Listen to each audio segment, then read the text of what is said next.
Assalamualaikum warahmatullahi wabarakatuh. Saya Alfian Firmanadi dari kelas 01 TPLP 008 ingin mempresentasikan materi tentang pengantar teknologi informatika dari pertemuan 1 sampai pertemuan 4 untuk mengisi nilai UTS saya.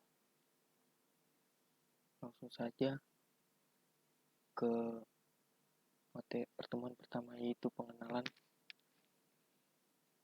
komputer. Komputer berasal dari bahasa Inggris yaitu compute yang berarti menghitung dan computing yang berarti mengoperasikan atau menggunakan mesin untuk melakukan proses perhitungan. Jadi pada mulanya komputer dibuat untuk melakukan proses perhitungan dan berkembang menjadi multifungsi seperti sekarang ini. Pengertian komputer secara umum adalah seperangkat alat elektronika yang dapat menerima masukan atau input dan menerima pengolahan data atau proses untuk menghasilkan keluaran output berupa informasi yang berguna dan bermanfaat. Selanjutnya, generasi komputer. Generasi komputer di sini ada 5 generasi. Generasi pertama pada tahun 1951 sampai 1958 menggunakan tabung hampa udara sebagai penguat sinyal. Inilah ciri khas dari komputer generasi pertama ini. Dan yang kedua, generasi kedua dari tahun 1959 sampai 1963 menggunakan teknologi sirkuit berupa transistor dan dioda sebagai elemen utama untuk mengolah data, menggantikan tabung hampa yang digunakan pada generasi pertama. Generasi ketiga pada tahun 1964 sampai 1979.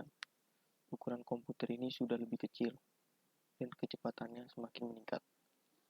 Generasi keempat dari tahun 1979 sampai 1980 menggunakan mikroprosesor yang merupakan pemadatan dari ribuan IC ke dalam sebuah chip, disebut LSI atau Large Scale Integration, yang digunakan untuk mengelola data menjadi informasi.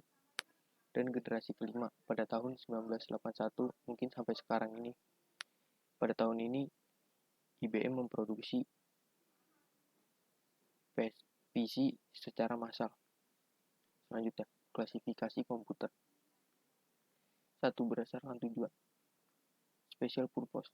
Hanya dapat digunakan untuk menyelesaikan masalah tertentu. Biasanya, software yang mengendalikan proses sudah berada langsung pada sistemnya. Contoh komputernya adalah yang digunakan pada kasir supermarket untuk menghitung belanjaan. Yang B, general purpose. 1. Multi-problem solving. Kedua, word processing, graphic processing. Contohnya PC atau personal computer. 2. Berdasarkan data yang diolah. A. Komputer analog.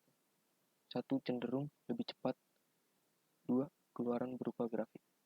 B. Komputer digital. Input berupa angka atau huruf. Biasanya digunakan untuk aplikasi bisnis atau teknik. Proses data lebih tepat dibanding komputer analog. Karena analog itu lebih lama atau lebih jadul, jadi teknologinya masih memakai teknologi yang lama. C. Komputer hybrid. Komputer ini perpaduan antara komputer analog dan komputer digital, dan lebih cepat dibanding komputer analog, lebih tepat dari komputer digital. Selanjutnya, berdasarkan ukuran dan kemampuan. Microcontroller. Semua perangkatnya berada dalam satu chip. 2. Perangkat ini sangat ideal untuk sesuatu yang bersifat khusus. 3. Jika dilihat dari harga microcontroller ini, harganya umum, lebih murah dibanding dengan komputer lainnya, karena perangkatnya relatif sederhana. Contohnya, komputer yang digunakan pada mobil untuk mengatur kestabilan mesin, alat untuk mengatur lampu lalu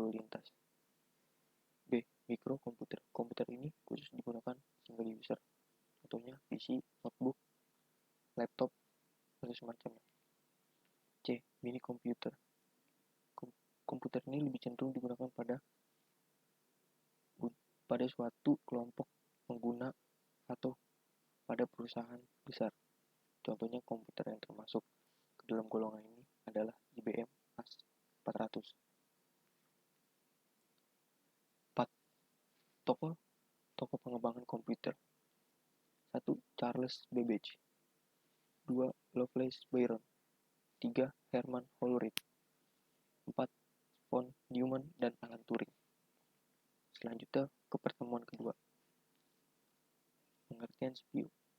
CPU dapat kita ketahui secara ringkas dari kepanjangan itu sendiri, yaitu Central Processing Unit atau pengelola pusat.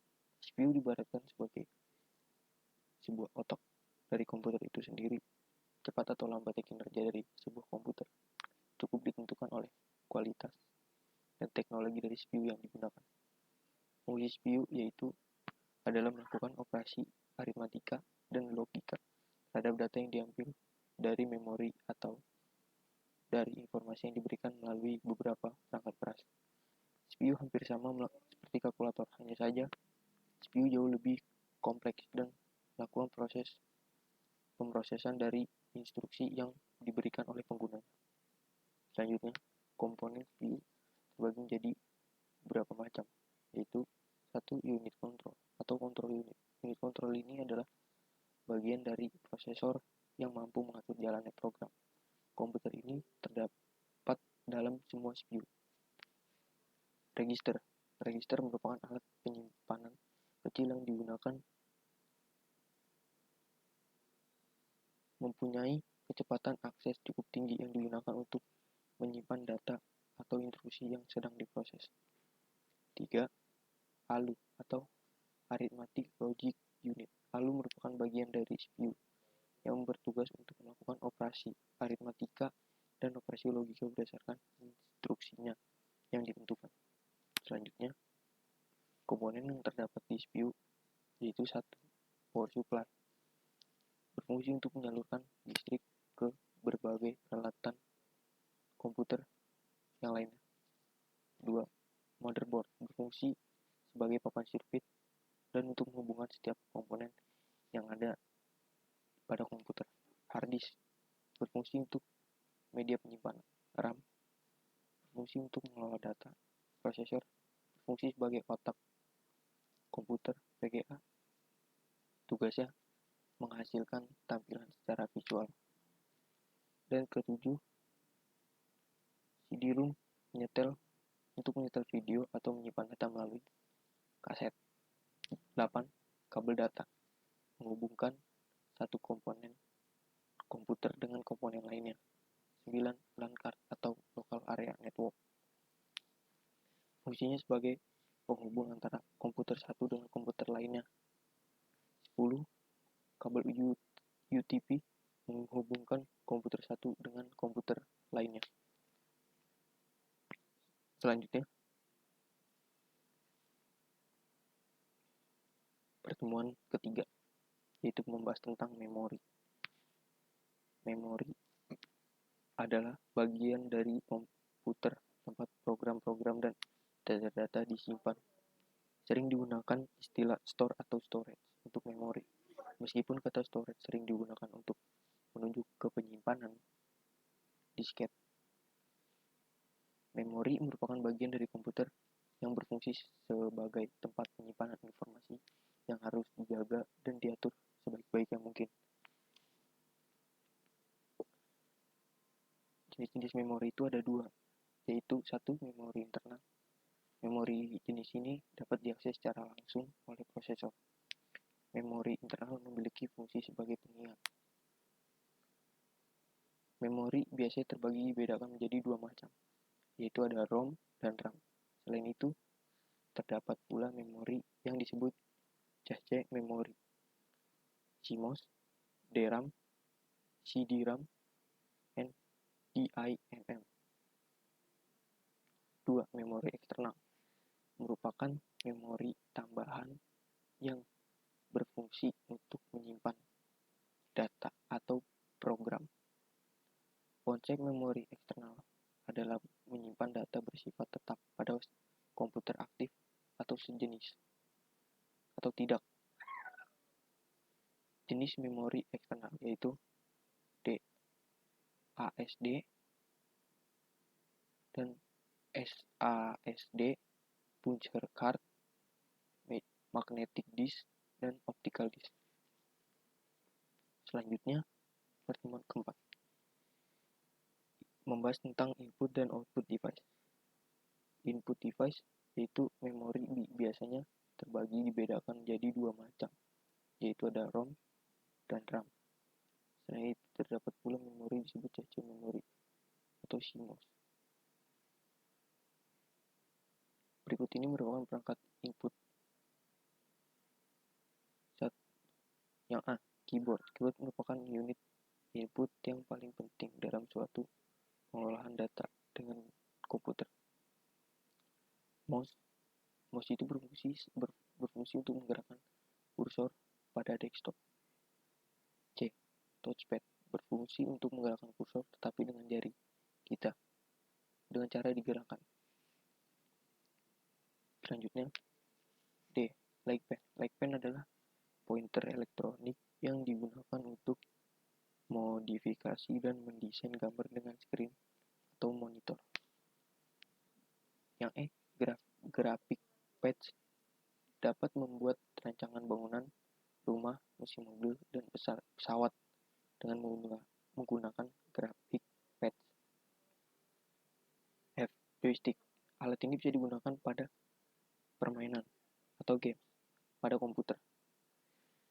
Scanner berfungsi untuk memasukkan data analog menjadi data digital dengan cara memindai suatu gambar dari scanner ke dalam sebuah komputer. Kedua, output device adalah perintah pada komputer yang dapat dihasilkan atau menampilkan keluaran atau output dari hasil pengolahan data. Berikut yang termasuk perangkat output. Yang A, monitor. Monitor adalah alat output atau keluaran yang berfungsi menampilkan hasil proses komputasi. Yang B, printer. Printer merupakan sebuah perangkat keras yang dihubungkan pada komputer yang berfungsi untuk menghasilkan cetakan baik tulisan maupun gambar. Speaker. Speaker adalah transducer yang mengubah sinyal elektrik ke frekuensi audio atau suara dengan cara menggetarkan komponennya yang berbentuk selaput. Selanjutnya, headphone, alat yang mengubah sinyal menjadi analog. Yang E, proyektor adalah alat berfungsi memproyeksikan atau memancarkan data atau slide yang bersumber dari komputer. F, plotter. Plotter pada prinsipnya sama dengan printer, sama-sama mencetak. Ya, sekian dari saya. Apabila ada kesalahan kata atau pengucapan kata yang tidak benar, mohon dimaafkan. Terima kasih. Assalamualaikum warahmatullahi wabarakatuh.